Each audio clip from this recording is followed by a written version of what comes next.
This is Universal Orlando's Revenge of the Mummy. Featuring detailed sets, a curse-driven storyline, and 2 powerful LIM launches, this ride has become one of the underrated park favorites. Today we're live at Universal Studios Florida to take an extensive look at the engineering and technology behind it. So come with us behind the scenes to show you how it works.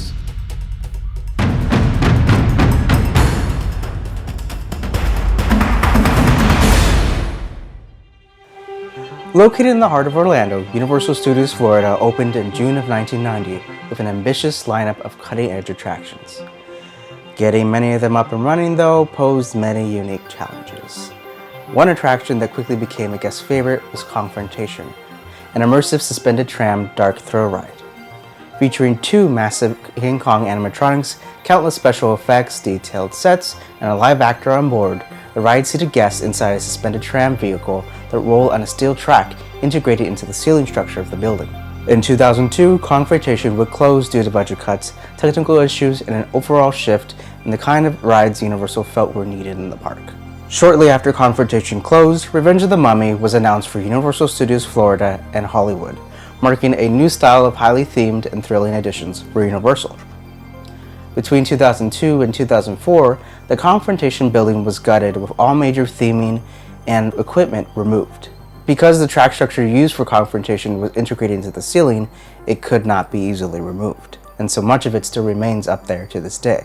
After this, indoor footers and multiple equipment pits were constructed to support the new coaster. For this ambitious new ride, Universal worked with the coaster company Premier Rides, who are known for their launch coasters, to create 2 indoor linear induction motor-driven launch coasters with multiple show scenes and high-thrill sections.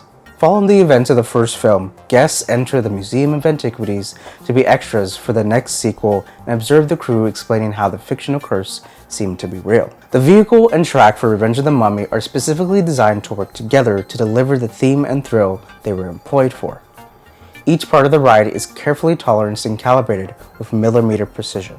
Revenge of the Mummy features a large single articulated 16-passenger train rolling on 4 large wheel assemblies with 6 wheels each. Because of the single articulated car design, the front and back halves of the car rotate on the roll axis, while the wheel assemblies are able to rotate in the yaw and pitch axes to keep the vehicle upright. For restraints, the ride employs ratchet and lap bars for each rider that are individually controlled, meaning they can be unlocked and locked one by one to speed up load times and checks. For those wondering, the kind of lap bar you'll find on Revenge of the Mummy, as well as other modern coasters around the world, are actually safer than the older shoulder restraints of older attractions. I mean, we're also talking about a ride that tops out at 40 feet tall and only 40 miles an hour with 0 inversions, so you're going to be just fine. Additionally, there are onboard speakers to place in front of riders for certain scenes that run off of supercapacitors that are charged in the station. So what are linear induction motors? Well, if you've been watching our channel for a while, you may know what LSMs are, or linear synchronous motors, but LIMs are actually the older brother of LSMs and originated way back in the 1990s. In order to better explain how linear induction motors, or LIMs, work, I'm going to throw it back to me in the lab. For demonstration purposes, I have made 2 different models for LSMs and LIMs. Alright, so LSMs versus LIMs. What's the difference and why does it matter? As a refresher, linear synchronous motors pass high current through windings around a series of individually controlled iron cores fixed to the track.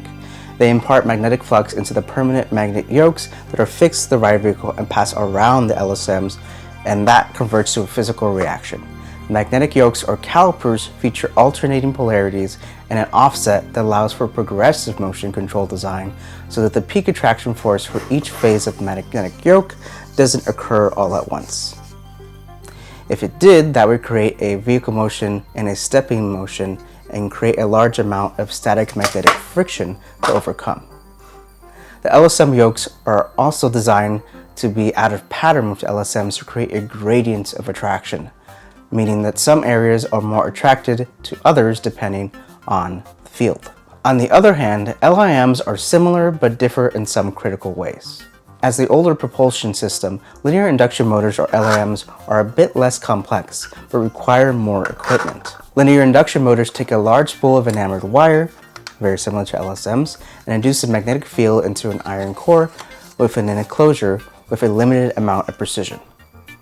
This is imparted into a reaction plate or a fin typically made from steel, aluminum, or copper.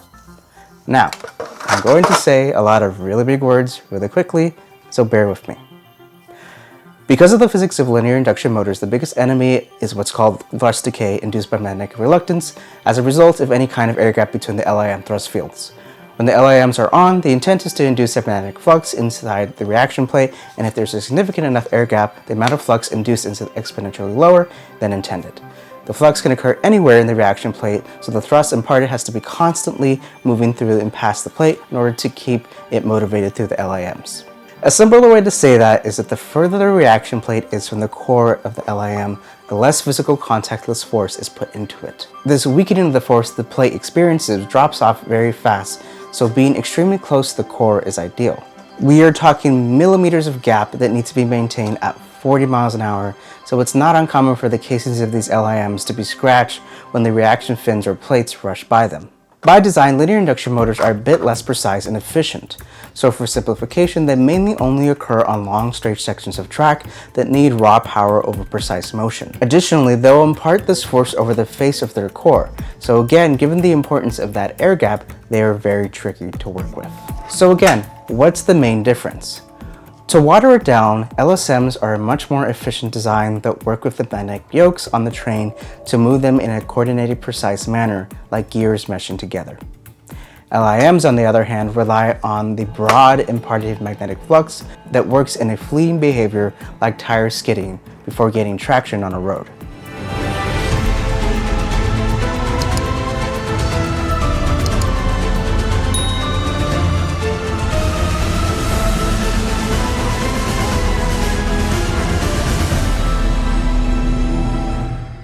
By the way, if you're wondering, yes, we do sell these, and we make them right here in the lab. They're a super cool collector's piece that I designed myself, and they're the best way to support the channel. Each helps us bring the show on location for more behind the scenes looks just like this. And you get this cool LED display out of it. So if you'd like to get one along with a long list of other boards and models of your favorite rides, go to museumlabs.etsy.com or see the pinned comment down below. Thank you so much. Now back to the show. Now that we understand how LIMs work, let's get back to Mummy and take a look under the hood.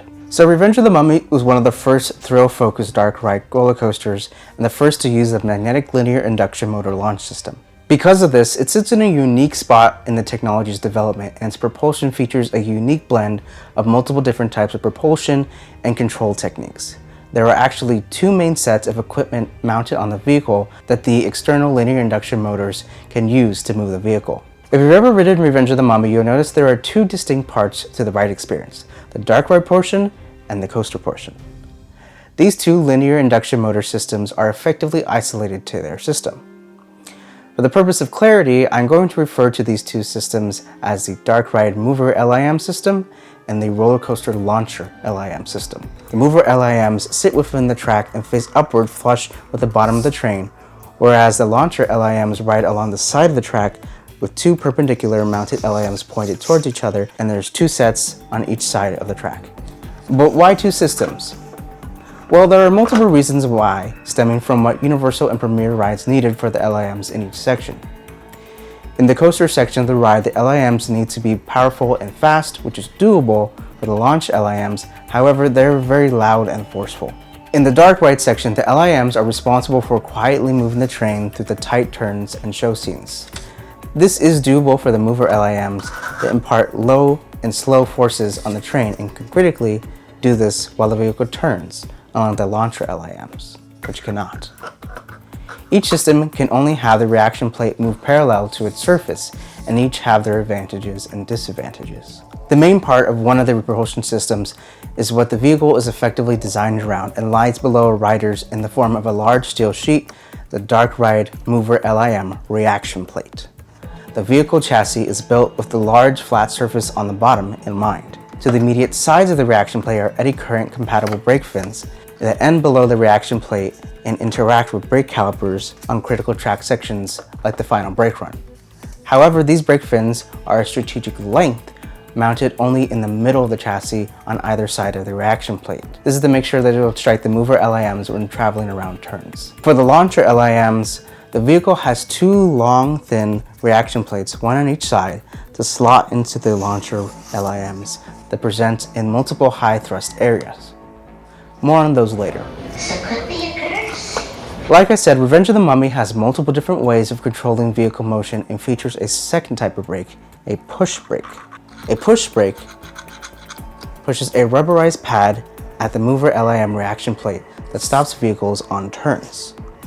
Additionally, between the load station and unload station, there are drive tires that have exact control of the vehicles and position. But again, why this added extra complexity? Well, LIMs are controlled, but they're not exact. Where LSMs can effectively grab the vehicle at speed and control it, LIMs can only really push the vehicle. When the vehicle is pushed by an LIM, the next LIM it meets takes into account how it's moving to push a little more or a little less to keep the vehicle within target speeds. These extra measures, the push brakes and the drive tires, are only for areas where an LIM will be excessive and not precise enough. Before we get into the ride experience, I want to go over one of the main innovations that came along with Revenge of the Mummy that often gets overlooked, the animatronics. There are 3 animatronics on this ride, and specifically the first Imhotep animatronic in Scene 2 with a whopping 46 degrees of freedom showed up as one of the biggest innovations in its time. Taking a team of 45 to bring to life, Edge Innovations worked with Universal to design the figure even down to custom hydraulic actuators that run at a staggering 5,000 psi, far above the industry standard of just 2,500 psi, to provide power and strength needed in such a limited frame. For all the credit that other parks get on animatronics, Universal has been at the forefront too in putting backing behind new ideas and innovations, and always being willing to try something new. I've been on location here at Universal Orlando for a number of days here to study Revenge of the Mummy, and there are some small details that I did notice that I think are important, but this video is already long enough, and if I included all of every single one of them and got into detail, this video would be like an hour. So I'm going to run through them really quickly, and you can tell me down below what you think is the most interesting. And just like every coaster, Revenge of the Mummy has block zones that monitor what section of the ride the vehicles are in. Each zone needs to have a way to stop and start the vehicle, be it the LIMs, drive tires, push brakes, or caliper brakes. The vehicles ideally have to travel in pairs, since there's 2 loading stations that can be met, but if one side is taking longer, the ride system is happy to take another vehicle from the same station if it's ready quick enough, which, with the very quick operations, is possible. The departing track switch has LIMs, 1 on each side, so it has to know which side is actively connected to trigger it. On the return back, there are magnetic brakes that enable, and if the spot is ready for an incoming car, it'll sail right through. If I remember correctly, the final brake run can hold up to 3 vehicles, though this can cause a cascade. The fake stairway hall at the beginning of the ride has a shadow scene that's very subtle and faint, so definitely look out for it, you'll miss it if you blink. And the crush wall is just a scrim that's being pulled down. If the vehicles move efficiently when the vehicle is still parking on the turntables, we can see the scarab scene reset and the next vehicle pull into the scene. If it's running inefficiently, the scarab scene will just go gray and we're suddenly mini-launch silently down the backwards drop. The turntable can only rotate the vehicles clockwise, and it has to quickly rotate back to receive the next vehicle. This, I presume, is more to do with the drag chains and the cables. The projection to shattered window effect is 2 pieces. Projection window goes down, shattered window comes up. The water in the fake out ending scene is there to feel like glass shards, but it's also to soothe riders and is quickly evaporated with the brain fire effect. Now is the moment you've all been waiting for. We now get to hop aboard and experience Revenge of the Mummy. So come with us.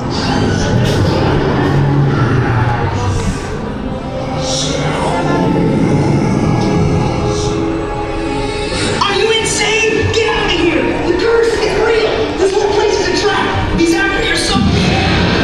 There's a match right here! Silence! With your souls, I shall rule for all eternity.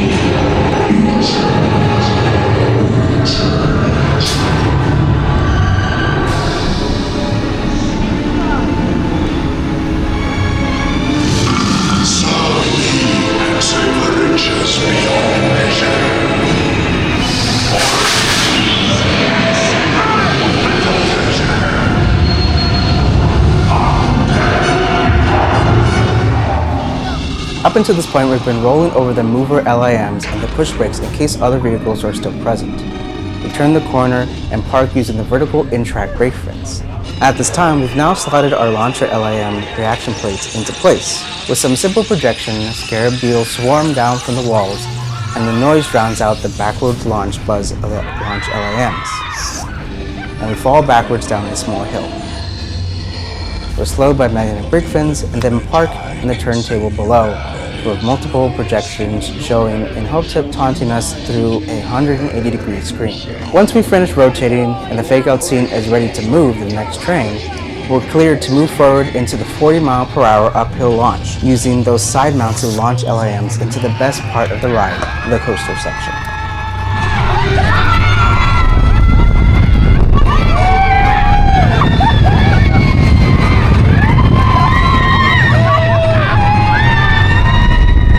In a straight section, the vehicle performs a trick track, tilting us side to side before pulling left into the brake run and parking us with the in-track brake fins.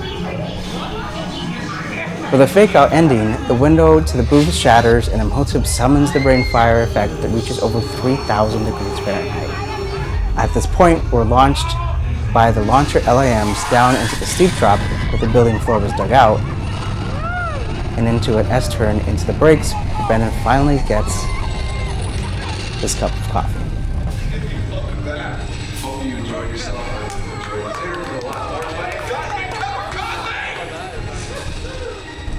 Thank you.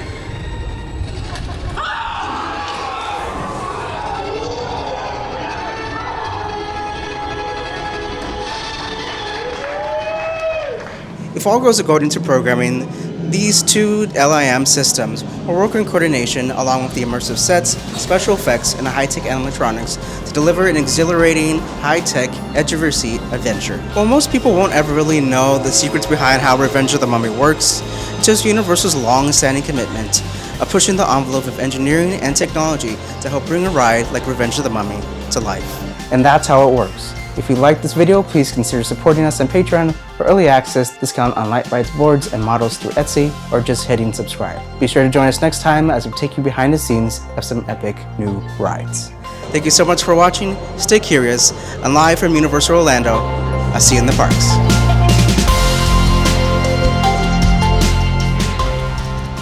God damn it, there we go, okay. Finally, it's focusing.